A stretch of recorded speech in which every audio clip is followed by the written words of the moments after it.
जिस चीज का आपको इंतजार था वो फाइनली आ चुका है। क्रैश कोर्स 2026 एग्जाम के लिए बिल्कुल फ्री होने वाला है। उसका ये पहला क्लास है हिंदी का, जिसमें हम लोग पढ़ेंगे बाल कृष्ण भट्ट द्वारा लिखित बातचीत चैप्टर। हिंदी का पहला चैप्टर है। इसको बिहारी भाषा में, अभी तक आप किताबी भाषा में पढ़ते आए हैं ना, आपको बहुत चीजें होगा जो नहीं समझ में आया होगा। एडिसन क्या बोले थे, बेन जॉनसन जी क्या कहे थे, आर्ट ऑफ कन्वर्सेशन क्या होता है, कहाँ के लोगों में पाया जाता है, बातचीत करने का उत्तम तरीका क्या है, ये सारा चीज आपके दिमाग में बिल्कुल फिट हो जाएगा। और आज हम लोग पता है क्या करने वाले हैं, एकदम बिहारी ठेठ भाषा में परिचय से लेकर के, है ना, जो ये बाबा जी आपको दिख रहे हैं ना, ये बाल कृष्ण भट्ट जी है। इनका परिचय से लेकर के, मतलब नाम, जन्म कब हुआ था, मरे कब थे, ये सारा चीज से लेकर के एकदम लास्ट तक क्वेश्चन आंसर तक आपको इसी वीडियो में याद करवाने वाले हैं। और बिल्कुल टाइम पास नहीं होगा। देखो, टाइम पास होता है लाइव क्लास में, वहां पे मास्टर चैट देखता है, कौन स्टूडेंट क्या बोल रहा है ये देखता है, बच्चा सब अपने अपने में बातचीत करता है। लेकिन ये रिकॉर्डेड क्लास होगा, फुली रिकॉर्डेड, और एक एक चीज आपको कम समय में समझाया जाएगा। तो यकीन मानो, अगर आप मुट्ठी बांध करके ये सारा चैप्टर आप दर बर दर करते गए चले गए लास्ट चैप्टर तक हिंदी के, तो यकीन मानो हिंदी के सब्जेक्ट में आपका 95+ नंबर कोई नहीं रोकेगा। पिछले साल बहुत सारे स्टूडेंट लाया है। तो देखो, ये सारा चीज हम नहीं पढ़ाएंगे आपको, क्योंकि हम ये पढ़ाएंगे तो फिर दूसरा सब्जेक्ट कौन पढ़ाएंगे, है ना। तो मैं आपको इंग्लिश पढ़ाऊंगा, इंग्लिश में ग्रामर पढ़ाऊंगा, लेकिन हिंदी के लिए इनवाइट करते हैं हम प्रीतम सर के, आपके प्रीतम भैया, छोटे भैया बोल लो, है ना, वो आएंगे और इसको आसानी भाषा में। अब 12th में उनका भी मार्क्स बहुत बेटर था, बहुत अच्छा हिंदी के सब्जेक्ट में मार्क्स आया था, पूरा किताबें याद है उनको। तो वो हिंदी पढ़ाएंगे ना आपको तो बहुत बेटर होगा। मैं भी पढ़ा सकता हूँ, लेकिन मैं इंग्लिश पढ़ाऊंगा आपको बिहारी भाषा में। तो हिंदी के लिए हम उनको बुलाते हैं और माइक उनको देते हैं। तो आ जाइए सर, ये आपको हिंदी पढ़ाएंगे और बिल्कुल मजेदार भाषा में हिंदी इनसे पढ़िएगा।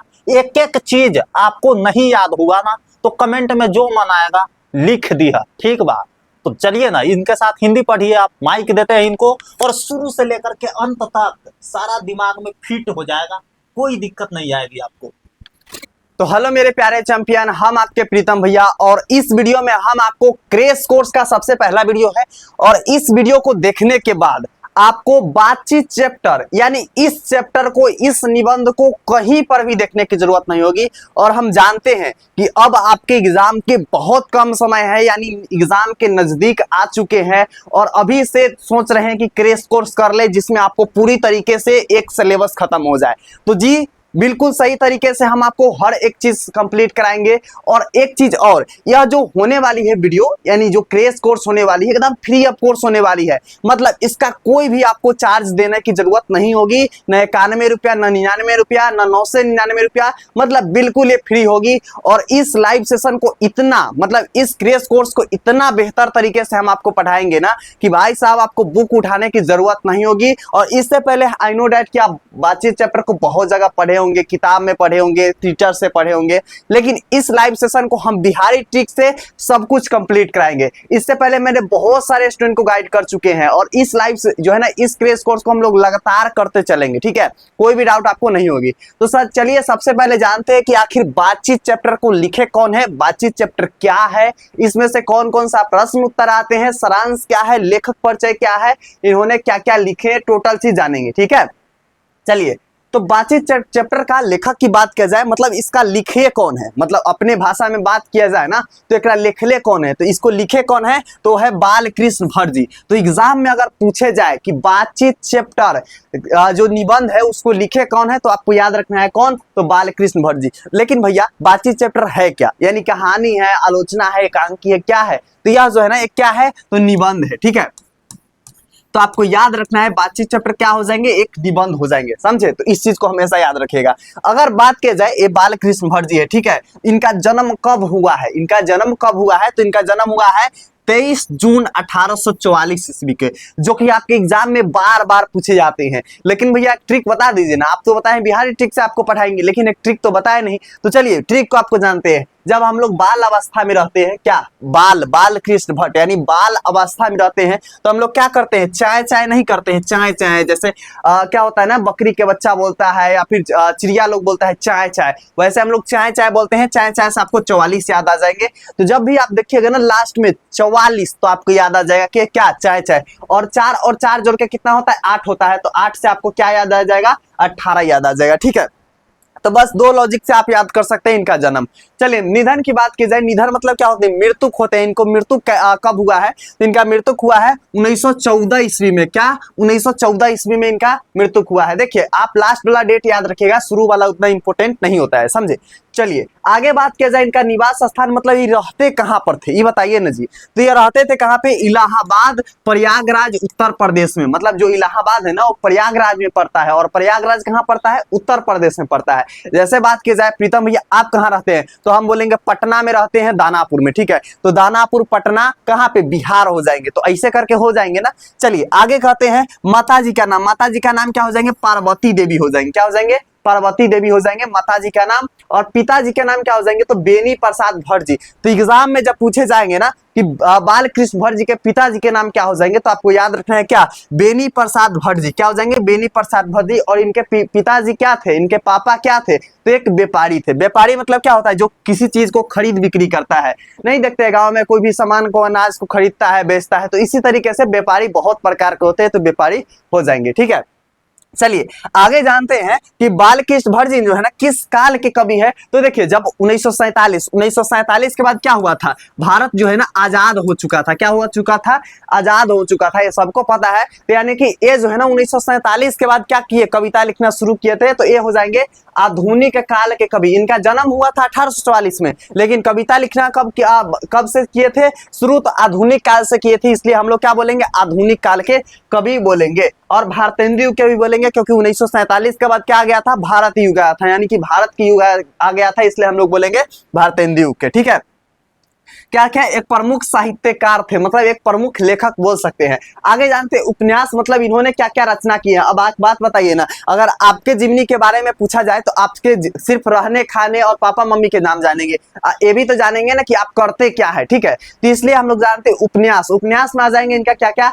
रहस्य कथा, नूतन ब्रह्मचारी, 100 अजान एक सुजान। उसके अलावा क्या क्या आ जाएंगे, रसताल यात्रा इन्हीं का होगा। ठीक है, उसके बाद हम लोग आएंगे रसताल यात्रा, बेरी, ठीक है, गुप्त बेरी। उसके अलावा हम लोग आ जाएंगे उचित दक्षिणा, हमारी घड़ी, सद्भाव का भाव। ये सब इनके जो है ना उपन्यास हो जाएंगे। ठीक है, आगे बात करते हैं क्या चीज, नाटक। इन्होंने नाटक भी लिखे थे। नाटक में क्या क्या आ जाएंगे भैया, तो नाटक में आ जाएंगे बेनी संहार, शिशुपाल वध, चंद्रसेन और सीता वनवास, और पतित आ जाएंगे, पंचम मेघनाथ वध, और एक रोगी और एक वैध, और बाल विवाह आ जाएंगे। तो हम लोग का ये रहने वाले हैं क्या चीज, तो हम लोग का क्या हो जाएंगे, नाटक आ जाएंगे। निबंध की बात किया जाए तो इन्होंने लगभग 1000 निबंध लिखे हैं। कितना, 1000, समझिए 1000। लेकिन इनका प्रमुख निबंध कौन कौन हो जाएंगे, यानी प्रमुख रचना क्या हो जाएंगे, तो बस 100 ही जो थे ना, वो क्या थे, बहुत ज्यादा जरूरी थे। यानी निबंध तो इन्होंने हजारों लिखे हैं। ठीक है, लेकिन इनका इंपोर्टेंट क्या है, कितना है, तो 100 है। और सबका जो है ना क्या किए थे, निबंध संग्रह इन्होंने हजारों प्लस किए हैं।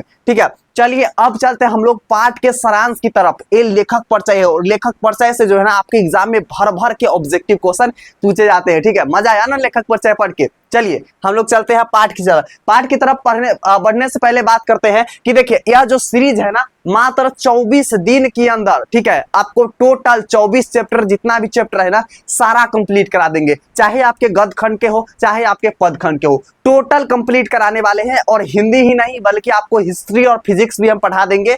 ठीक है, तो आपको कोई भी डाउट नहीं रहेगी। और यह क्रैश कोर्स जो है बिल्कुल फ्री है। तो फ्री रखने के पीछे तो कुछ होगा ना, रीजन क्या है भैया, तो फ्री इसलिए रखा गया है ना, ताकि जो कुछ भी नहीं पढ़े ना उनको जीरो से पढ़ा दिया जाए बिहारी ट्रिक में, अपनी भाषा में। ठीक है, तो बस आप लोग क्या कर लीजिए, अभी वीडियो को क्या कीजिए, लाइक कर लीजिए, और आपके जितने भी दोस्त हैं ना सबके साथ क्या कीजिए, शेयर कीजिए, जल्दी से कीजिए शेयर। ठीक है, और अगर पहली बार वन एजुकेशन पे है तो सब्सक्राइब कर लीजिए, जल्दी से सब्सक्राइब कीजिए। फिर हम चलते हैं सारांश की तरफ। कर लिए, चलिए बहुत बढ़िया कर लिए, तो ताकि आपसे कोई भी वीडियो छूटे ना। ठीक है, छूट जाएगा तो फिर भाई मजा नहीं आएगा, है ना, छूट जाएगा तो आपको मजा नहीं आएगा। तो इसलिए हम सोच रहे हैं कि एक भी आप लोग से क्या हो, वीडियो छूटे ना। चलिए अगला हम लोग का क्या आ जाएंगे, तो आगे हम लोग का यहाँ पर आ जाएंगे क्या चीज, तो बाल कृष्ण भटजी चैप्टर लिखे हैं, क्या चीज लिखे हैं, बातचीत चैप्टर जो लिखे हैं बाल कृष्ण भटजी, इसका अब हम लोग जानेंगे क्या चीज, तो समझिए इसका सारांश जानेंगे, ठीक है, क्या जानेंगे, सारांश जानेंगे। तो सारांश में सबसे पहला लाइन हम लोग का है कि बाल कृष्ण भट्ट जो है ना भारतेंदु युग के प्रमुख साहित्यकार एवं निबंधकार है। भाई साहब पहले हमने शुरू में बताया था कि बाल कृष्ण जो भट्ट जो है ना किस काल के निबंधकार हो जाएंगे, तो भारतेंदु युग के, ठीक है, आधुनिक काल भारतेंदु युग के निबंधकार एवं साहित्यकार हो जाएंगे, ठीक है। आगे कहते हैं उनके निबंध बातचीत में वाक शक्ति यानी बोलने की शक्ति के महत्व को बताया गया है। उन्होंने जो बातचीत चैप्टर निबंध लिखा है ना उसमें बोलने की शक्ति को, जो हम बोल रहे हैं आप सुन रहे हैं, एनर्जी के साथ पढ़िए तब मजा आएगा, ठीक है, एकदम जुनून होना चाहिए पढ़ने के लिए तब तो बढ़िया मार्क्स आएगा ना। तो यानी बोलने की शक्ति को क्या चीज को बताया गया है, महत्व को बताया गया है कि हम लोग को बोलना क्यों जरूरी है, मतलब हम आपसे क्यों बोल रहे हैं ये क्यों जरूरी है, ठीक है।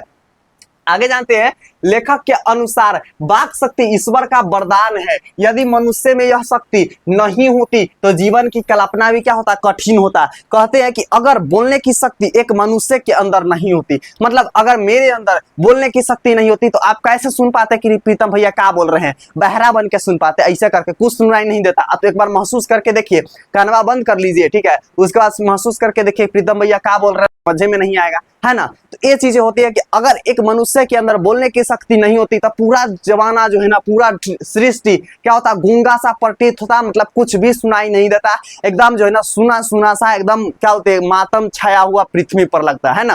तो इस तरीके से महसूस होता है। तो इसलिए जो है ना यदि मनुष्य में यह शक्ति नहीं होती तो कहते हैं कि नहीं होती तो जीवन की कल्पना यानी जो हम लोग जी रहे हैं इसका बहुत कल्पना कठिन होता। क्या होता, बहुत ज्यादा कल्पना कठिन होता। लेखक कहते हैं कि बातचीत एक ऐसा माध्यम है जिससे हम अपने विचार को, अपने सुख को, अपने दुख को, अपनी भावनाओं को एक दूसरे के सामने क्या करते हैं, प्रकट करते हैं। मतलब अगर मान लो कि हमारा हथवा कट जाएगा तो हम तुमको कैसे बताएंगे, ठीक है, कि मेरा हथवा कट गया है, तो बोलिए कि बताएंगे ना, आई आई करेंगे तो नहीं ना सुनाई देगा। तो इसलिए बातचीत जो है ना बहुत ज्यादा जरूरी है, जिसमें हम अपने फीलिंग को, एग्जाम में फेल हो जाएंगे तो बताएंगे ना दोस्त फेल हो गया, तो उपाय देगा कुछ हो कि कर ले हो जाएगा ठीक, ठीक है। उसके अलावा हम लोग कहीं जो है ना घूमते हैं, कहीं पे मेला देखने जाते हैं, अभी सरस्वती पूजा आया था, सॉरी दुर्गा पूजा आया था, तो दुर्गा पूजा में मेला देखने गए थे तो मजा आ रहा था ना, देखने में बहुत खुशी हो रही थी ना फील, तो दूसरे के साथ हम लोग शेयर करते हैं कि वहां गए थे तो बहुत मजा आया था, मेला गए थे तो बहुत मजा आया था। तो ये सब जो है ना कब हम लोग शेयर करते हैं, जब बातचीत रहेगा तभी तो शेयर करते हैं, नहीं तो नहीं रहता ना।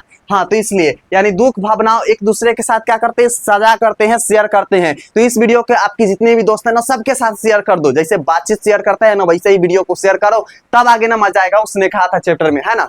चलो पहले इसको पढ़ो फिर हम लोग चलेंगे अगला चैप्टर में। अब कहते हैं कि यह वाक शक्ति के जो है ना बिना संभव नहीं है, और हम लोग जो दुख सुख शेयर करते हैं, हम तुमको पढ़ा रहे हैं, ये बिना बातचीत के संभव नहीं है, ठीक है। बातचीत रहेगा तभी जो संभव है, तभी ना हम तुमको कुछ बता पाएंगे, है ना। चलो, जीवन में जैसे खाने पीने चलने फिरने की जरूरत होती है ना, वैसे ही बातचीत भी क्या है, बहुत ज्यादा आवश्यक है। जैसे जीवन में चलने फिरने खाने पीने इत्यादि की जरूरत होती है ना, वैसे ही क्या है, बातचीत बहुत ज्यादा जरूरी है, समझे।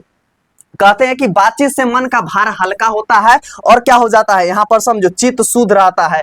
मतलब अगर हम अपने सुख को, अपने दुख को, अपनी भावनाओं को दूसरे के सामने रख देते हैं, शेयर कर देते हैं, ठीक है, मतलब बोल देते हैं किकरो सामने, ठीक है, तो क्या होता है, चित्त हल्का हो जाता है, मन जो है ना शांति मिलता है, मन में एकदम जो भी भारी भरकम चीजें होती है ना बहुत हल्का हो जाता है, चीजें नहीं होती है बल्कि फीलिंग होती है, वो हल्का हो जाता है, समझे।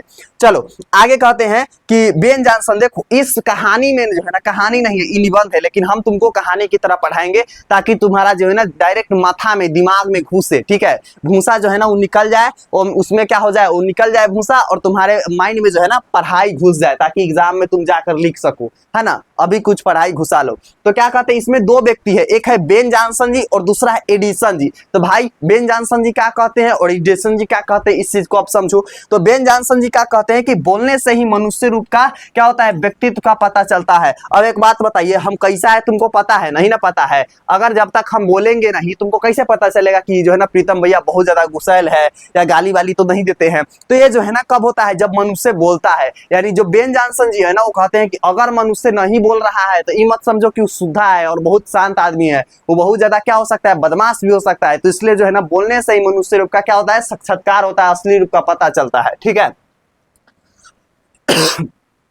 अब एक एडिसन नाम का व्यक्ति है, ठीक है। पहला तो बेन जॉनसन जी की कहानी सुन लिया कि वो बोल रहा है कि जब तक मनुष्य बोलेगा नहीं उसका असली रूप पता नहीं चलेगा, ठीक है। वो नहीं कहता है कि शेर के खाल में भेड़िया छुपा होता है, वही बात है, ठीक है। अब सुनो एडिसन जी क्या कहते हैं। कहते हैं कि असल बातचीत से जो है ना सिर्फ दो व्यक्तियों के बीच ही हो सकती है।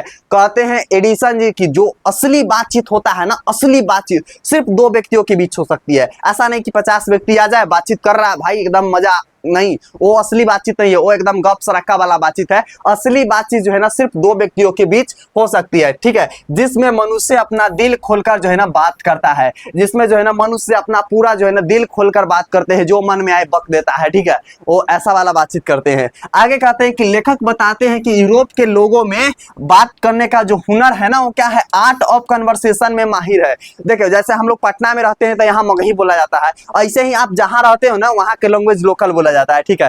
तो हम लोग जो लोकल लैंग्वेज को बोलते हैं ना कि यहाँ पर बात करने के लिए तुमको मगही आना होगा या तुम सीख रहे हो चाहे तुम बोल रहे हो, तो ये मजा आता है ना सुनने में। अगर दो मगही वाला लोग है, ठीक है, चाहे दो भोजपुरी वाला लोग है और दोनों भोजपुरी में बात कर रहा है, तो तीसरा अगर तुम रहोगे ना तुमको भी समझ में आ रहा है ना, क्या आएगा, मजा आएगा। लेकिन अगर तुमको समझ में नहीं आ रहा है तो तुमको क्या लगेगा, बोरिंग फील होगा। यही बात है कि जो यूरोप के लोग है ना वहां पर बात करने का हुनर क्या है, आर्ट ऑफ कन्वर्सेशन है, जिसके वजह से वहां के लोग जो बातचीत करता है ना बड़ा सुनने को जो है ना सुख मिलता है, कान को एकदम सुख मिलता है, मजा बहुत आता है, ठीक है। तो अगर एग्जाम में पूछा जाएगा कि यूरोप के लोगों में बातचीत करने का हुनर क्या है, तो याद रखना आर्ट ऑफ कन्वर्सेशन है। क्या है जी, आर्ट ऑफ कन्वर्सेशन है। उनकी बातचीत सुनने में अत्यंत सुखद अनुभव होती है, जिससे हृदय गोष्ठी कहा जाता है। जो वो लोग बातचीत करते हैं ना बड़ा मजा आता है सुनने में, एकदम जो है ना दिल गदगद हो जाता है, इसलिए जो है ना उसे क्या कहा जाता है। तो एग्जाम में पूछा जाएगा कि हृदय गोष्ठी किसे कहा जाता है, तो जो आर्ट ऑफ कन्वर्सेशन यूरोप के लोगों में बातचीत करने का हुनर है ना उसी का हृदय गोष्ठी कहा जाता है, समझे। चलो आगे अंत में बालकृष्ण भट्ट कहते हैं कि हमें अपने अंदर ऐसी शक्ति विकसित करनी चाहिए कि हम स्वाभाविक रूप से बातचीत कर सके, यही बातचीत का उत्तम तरीका है। अब देख भाई साहब एक चीज याद रखना कि हर समय तुम्हारे सामने तो कोई व्यक्ति नहीं रहेगा जिससे तुम बातचीत कर सकोगे, है ना। तो इसीलिए अंत में लेखक कौन है, बालकृष्ण भट्ट जी है, यही कहते हैं कि अपने अंदर ऐसी शक्ति पैदा करना चाहिए ना, ऐसी शक्ति पैदा करना चाहिए ना कि जो है ना हम अपने आप से बातचीत कर सके, चाहे दुख हो सुख हो कुछ भी चीजें हो ना हम अपने आप में सोल्व कर सके, किसी तीसरा की दूसरा की जरूरत ना पड़े। चलो अब जानते हैं हम लोग, पूरा कहानी तो जान लिए, हर एक पॉइंट तुमको बता दिए। अब हम लोग चलते हैं निष्कर्ष की तरफ। भैया इस कहानी इस निबंध से हम लोग क्या क्या सीखे, ठीक है। हम कहानी की तरह बताते हैं इसलिए हम लोग मुंह से बार बार कहानी निकलता है, लेकिन अब बताते हैं इस निबंध से क्या क्या सीखे। तो यह निबंध में क्या हम लोग सीखे हैं कि बातचीत की कला को सीखे हैं, कि बातचीत की कला कैसे होता है, कितने लोगों के बीच होते हैं। दूसरा, वाक शक्ति के महत्व को जाने कि क्यों हम लोग को बातचीत जरूरी है, क्योंकि अपनी भावनाओं को, सैडनेस को, यानी कि अपनी दुख सुख को शेयर करने के लिए जरूरी है, ठीक है। आगे है अपने संवाद के माध्यम से जो रिलेशनशिप बनता है ना, एक रिश्ता बनता है ना, उसको एक बॉन्ड को बनाने के लिए यानी संबंध को बनाने के लिए बातचीत क्या है, बहुत ज्यादा जरूरी है। तो हम लोग ये जान लिए। चलो नेक्स्ट स्लाइड करने से पहले अभी तक जो वन एजुकेशन को सब्सक्राइब नहीं किए जल्दी से कर लो, ताकि नेक्स्ट वीडियो जो आने वाली है ना आपसे स्किप ना हो, क्योंकि हम वन शॉट बनाने चलेंगे, यानी लेखक परिचय, सारांश और प्रश्न उत्तर सब तुमको एक ही वीडियो में देखने को मिलेगा। तो ऐसा कोई वीडियो अभी नहीं आने वाला है यूट्यूब पे। तुम देखोगे कि सारांश में 1 घंटा खींच लिया, लेखक परिचय में 20-30 मिनट खींच लिया, प्रश्न उत्तर में आधा घंटा खींच लिया, तो मतलब तुमको 2 घंटा एक चैप्टर में लगेगा। लेकिन जो हम वीडियो बना रहे हैं ना वो आधा घंटा से कम का होगा, ये लिखित परिणाम रहेगा, और इसको देखने के बाद आप guess paper, model paper, question में कुछ भी ले आकर के मिला लो भाई, एक भी क्वेश्चन तुमको से नहीं छूटेगा, सब तुम बना दोगे, ऐसा हम बताने वाले हैं तुमको, ठीक है। तो इसलिए क्या कर लो, अभी तक सब्सक्राइब नहीं किया हो तो जल्दी से सब्सक्राइब करो सभी लोग, ठीक है, जल्दी से। चलो कर लिए, चलिए कर लिए, चलिए आगे बढ़ते हैं। अगला हम लोग का यहाँ पर आ जाएंगे प्रश्न उत्तर। भैया प्रश्न उत्तर कहाँ से लाए हो, तो देखो यह जो प्रश्न उत्तर है ना आपके लगभग 10-12 साल क्वेश्चन जो क्वेश्चन बैंक होते हैं ना उसमें से रिसर्च करके लाए हैं, और इसका जो आंसर है ना इतना इजी लैंग्वेज में है कि एक बच्चों के समझ में आ जाएगा, क्योंकि बहुत आसान भाषा में लिखे हैं। प्रीतम भैया का मतलब ही होता है बिहारी ट्रिक, ठीक है, ट्रिक मतलब प्रीतम भैया। तो यहाँ पर सबसे पहले जानते हैं पहला प्रश्न का है प्रश्न। तो सबसे पहला प्रश्न हम लोग क्या जाएंगे कि बालकृष्ण भट्ट के अनुसार वाक शक्ति क्यों महत्वपूर्ण है, यानी कहते कहते हैं कि जो लेखक है, कौन लेखक है, बालकृष्ण वर्जी है, इसके अनुसार बोलने की शक्ति क्यों महत्वपूर्ण है, यानी हमको बोलना क्यों जरूरी है, ये बताइए। ठीक है, तो इसको जरूरी क्यों है जानते हैं हम लोग। तो वाक शक्ति ईश्वर का वरदान है। अब देखो कि सब्जी बनाने से पहले प्याज को भूनते हो ना, बिल्कुल। चावल बनाने से पहले चावल को धोते हो ना, मतलब सिंपल सी बात है, प्रोसेस होता है। बाद में सब्जी में से क्या आता है, महक आता है, यानी बहुत ज्यादा क्या आता है, स्मेलिंग आता है। शुरू में बहुत ज्यादा प्रोसेस होता है, प्रोसेस कोई नहीं देखता है। लेकिन हम लोग जब क्वेश्चन लिखेंगे ना तो मिर्च मसाला लगा कर लिखेंगे, मसाला नहीं लगाओगे भाई स्वाद नहीं आएगा। तो इसलिए हम लोग शुरू में लिखेंगे क्या चीज कि बातचीत जो है ना, वाक शक्ति ईश्वर का वरदान है। ठीक है, जिसके बिना हम अपने विचार, सुख दुख, ठीक है, अपनी भावनाओं को दूसरे के साथ शेयर नहीं, साझा नहीं कर सकते। यह जो है ना मानव जीवन को अर्थपूर्ण बनाती है। मतलब इजी भाषा में समझाते हैं, सब्जी वाला भाषा में। ठीक है, तो देखो अगर तुमको सिंपल लिख दोगे ना कि बातचीत से हम लोग क्या करते हैं, अपने सुख दुख शेयर करते हैं, तो भाई नंबर नहीं मिलेगा, थोड़ा मिर्च मसाला लगाना पड़ता है। तो यह लिखना कि जो बोलने की शक्ति है ना, ये ईश्वर के दिया हुआ एक वरदान है। ठीक है, क्या है, वरदान है। वो अलादीन का चिराग को घसने के बाद नहीं कहता है तुमको जो मन है वो ले लो, वही वाला वरदान ईश्वर के दिया हुआ है, वाक शक्ति। ठीक है, इसके बिना जो है ना हम लोग का जीवन जो है ना कुछ नहीं है, मतलब एकदम जीवन शांत, एकदम कह सकते हैं एकदम क्या चाहिए, एकदम बहुत जानवर की तरह शांत है। जानवर नहीं ना बोलता है, ऐसा ही शांत है। ठीक है, जानवर भी कभी कभी बोल लेता है। लेकिन अगर बात किया जाए ना कि हम लोग वाक शक्ति क्यों जरूरी है, क्योंकि इसी से हम लोग अपना सुख दुख शेयर करते हैं। अगर ये नहीं होगा तो हम लोग शेयर नहीं कर पाएंगे। तो आपको इस तरीके से छाप देना है। इसका पीडीएफ कहाँ मिलेगा भैया, तो इसी वीडियो के डिस्क्रिप्शन बॉक्स में टेलीग्राम का लिंक दिया गया है। उस पर जितना भी हम पढ़ाएंगे ना उसका पीडीएफ डालते चलेंगे, तो वहां से डाउनलोड कर लेना, एक क्लिक में क्वेश्चन आंसर का फ्री में है। ठीक है, जाकर के अभी ज्वाइन कर लो। भूल जाते हो तुम लोग, इसलिए हम बार बार याद दिलाते हैं। ठीक है, चलो अगला क्वेश्चन हम लोग जानते हैं कि बातचीत का मनुष्य के जीवन में क्या महत्व है। मतलब एक वाक शक्ति जो है ना, एक व्यक्ति को बातचीत जो है ना क्यों महत्वपूर्ण है अपने जीवन में। बातचीत एक जीवन में महत्व क्यों है। खाना पीना तो महत्व है ही, चलना फिरना तो महत्व है, लेकिन बातचीत क्यों महत्वपूर्ण है इसको जानते हैं। ऐसा ऐसा प्रश्न पूछा जाएगा एग्जाम में, चक्रिया देगा माथा को। लेकिन प्रीतम भैया के तुम देख के जा रहे हो ना वीडियो, कोई दिक्कत होने वाला भाई नहीं, एकदम लिख के आ जाओगे वहां पे। तो बातचीत मनुष्य के जीवन में तनाव दूर करने में, भावनाओं को व्यक्त करने में और संबंध को मजबूत बनाने के लिए जो है ना क्या एक साधन है। यह जीवन को मनोरंजन और संतुलन बनाती है। एक गांव में पहले चलन जानते थे, एक मदारी आता था। मदारी जो है ना अपने हाथ में, अपने घारा में, अपने झोला में जो है ना सांप वगैरह लेकर के आता था, कुछ जानवर लेकर के आता था। उसको जो है ना खिलाता था, कहता था कि ई बन जो, ऊ बन जो, ऐसा करके बताता था। और बाद में वो चावल या कुछ पैसे लेकर के जाता था गांव में। तो उसमें क्या था, मेन टोन था ना वो बोलने की शक्ति। यानी तुम वहां पर देखते थे ना कि किस तरीके से वो बोलता था मदारी। ठीक है, वो किस तरीके से बोलता था कि एकदम आदमी को, ऑडियंस को एक तरफ इकट्ठा कर लेता था। वो झूठ बोलता था, वो अपने कला के दम पे कुछ भी बोलता था, लेकिन झूठ बोलता था। तो यही बात है कि अभी जो है ना एक रिलेशनशिप बनाने के लिए, संबंध बनाने के लिए, हमको आपके से दोस्ती करने के लिए जो है ना बातचीत बहुत ज्यादा जरूरी है। ठीक है, तो अपने भावनाओं को शेयर करने के लिए, बातचीत से संबंध बनाने के लिए बातचीत बहुत ज्यादा जरूरी है। इस चीज को चिपका सकते हो। ठीक है, चलो अगला क्वेश्चन, ज्यादा क्वेश्चन नहीं है, बहुत कम क्वेश्चन है। ठीक है, लेखक ने मन की हल्कापन और स्वच्छता के संबंध में बातचीत को, ठीक है, कैसे समझाया है।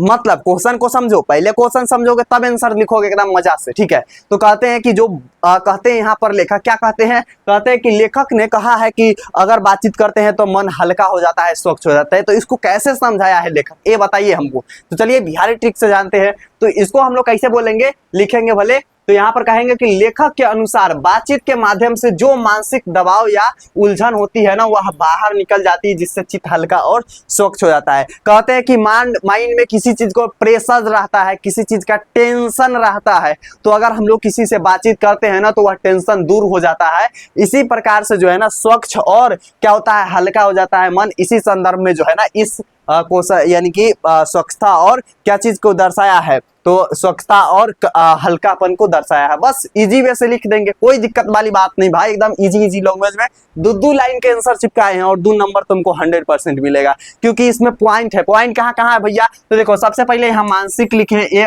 मानसिक दबाव, ये पॉइंट हो गया। ठीक है, उसके बाद हम लोग का यहाँ पर क्या हो गया, हल्का और स्वच्छ लिख दे, ये पॉइंट है। ठीक है, बाहर निकल जाती है पॉइंट। तो ऐसा जो है ना तुम लिख करके एकदम इजिली मार्क्स ला सकते हो, समझे। चलो आगे जानते हैं। आगे हम लोग का प्रश्न है कि बेन जॉनसन और एडिसन के मत निबंध में कैसे उद्धृत किया गया है, यानी कैसे बताया गया है, या फिर इस प्रकार से भी क्वेश्चन पूछा जा सकता है कि बेन जॉनसन जी और एडिसन जी क्या कहते हैं अपने मत को, कैसे अपने मत को रखते हैं, या बेन जॉनसन एडिसन का क्या मत है बातचीत निबंध में। इस तरीके से क्वेश्चन घुमा फिरा कर पूछे जाएंगे। लेकिन प्रीतम भैया आपको घुमा फिरा कर क्वेश्चन वो बता देंगे और आंसर वो बता देंगे, कंफ्यूजन नहीं होना है। 2026 परीक्षा में फोड़ के आना है, ठीक है। तो यहाँ पर बेन जॉनसन जी का पहले मत जानो। जो जो इंपॉर्टेंट लाइन है ना उसको हमने येलो से हाईलाइट कर दिया है ताकि आपको समझने में एकदम आसानी हो और इजिली तुम समझा सकते हो, ठीक है। चलो, तो यहाँ पर बेन जॉनसन जी कहते हैं कि बोलने से ही मनुष्य का असली व्यक्तित्व का पता चलता है। जो बेन जॉनसन जी है ना वो क्या कहते हैं कि बोलने से ही मनुष्य का असली रूप का पता चलता है, ठीक है। मतलब जब तक हम बोलेंगे नहीं मेरा असली रूप का पता नहीं चलेगा कि हम कैसा आदमी है, ठीक है। और दूसरा यहाँ पर एडिसन जी है। एडिसन जी क्या कहते हैं कि असली बातचीत जो है ना, जो जेन्युइन बातचीत होता है ना, असली बातचीत सिर्फ दो व्यक्तियों के बीच ही हो सकती है, दो से अधिक के बीच नहीं होती है, ठीक है। ये हम लोग का किसका मत है, तो एडिसन का मत है, समझे। चलो, अभी तक भी कोई एजुकेशन बोर्ड जो है ना वन एजुकेशन को सब्सक्राइब नहीं किए हैं तो कर लो, ठीक है। मिस ना हो एक भी वीडियो, इसलिए हम बार बार तुमको याद दिला रहे हैं। एकदम भुलक्कर हो तुम लोग, क्वेश्चन भूल जाते हो। प्रीतम भैया के बात भूलने में कितना टाइम लगता है, इसलिए हम तुमको याद दिलाते हैं। जल्दी से करो वन एजुकेशन को सब्सक्राइब, ठीक है। और शेयर भी कर देना ताकि दोस्त लोग भी जो भी हो वो भी देख लेगा, ठीक है। चलो, नेक्स्ट हम लोग का यहाँ पर लास्ट क्वेश्चन है, लास्ट नहीं 2 क्वेश्चन और बचा हुआ है, इसको भी जानेंगे, ठीक है। तो यूरोप के लोगों में बातचीत की कला को लेखक ने किस नाम से बताया है। जो यूरोप के लोग हैं उसको किस प्रकार से बताया है। तो जो यूरोप के लोग हैं ना, देखो लेखक के अनुसार यूरोप के लोगों में बातचीत का हुनर जो है ना बहुत ही क्या है, विकसित है। विकसित मतलब बहुत ज्यादा डेवलप है, ठीक है। वो जो है ना आर्ट ऑफ कन्वर्सेशन उसको कहा जाता है, ठीक है। इस तरीके से तुम चिपका सकते हो। और हम लोग का लास्ट क्वेश्चन है श्रीदय गोष्ठी क्या है या इसका अर्थ क्या है। ये हम तुमको जब पढ़ा रहे थे सारांश उस समय भी बताया ना कि यह क्वेश्चन एग्जाम में आते हैं, ठीक है। हर साल एग्जाम में लगभग पूछे जाते हैं, ये दोनों में से कोई एक रहेगा 2026 में भी, ठीक है। प्रीतम भैया लिखित प्रमाण दे सकता है। तो यहाँ पर श्रीदय गोष्ठी वह बातचीत है जिसे सुनकर जो है ना कान को सुख मिलता है और जिससे जो है ना दिल से विचार व्यक्त किए जाते हैं। देखो श्रीदय गोष्ठी मतलब क्या होते हैं ना, श्रीदय गोष्ठी एक ऐसा माध्यम है जिसमें दिल से आवाज निकलता है, यानी दिल से एकदम मन लगा करके बातचीत किया जाता है और इसे जो है ना आर्ट ऑफ कन्वर्सेशन के अंतर्गत रखा जाता है और इसे ही हम लोग क्या कहते हैं, श्रीदय गोष्ठी कहा जाता है, ठीक है। तो ये रहा हम लोग का बातचीत का लेखक परिचय। उसके बाद हम लोग का सारांश और जो है ना क्या रहा, प्रश्न उत्तर। ये जो है ना अगर आप देख लिए होंगे तो आपको कोई भी क्वेश्चन आप जाकर के gas paper, question bank, model paper कहीं से भी बना सकते हैं इजिली।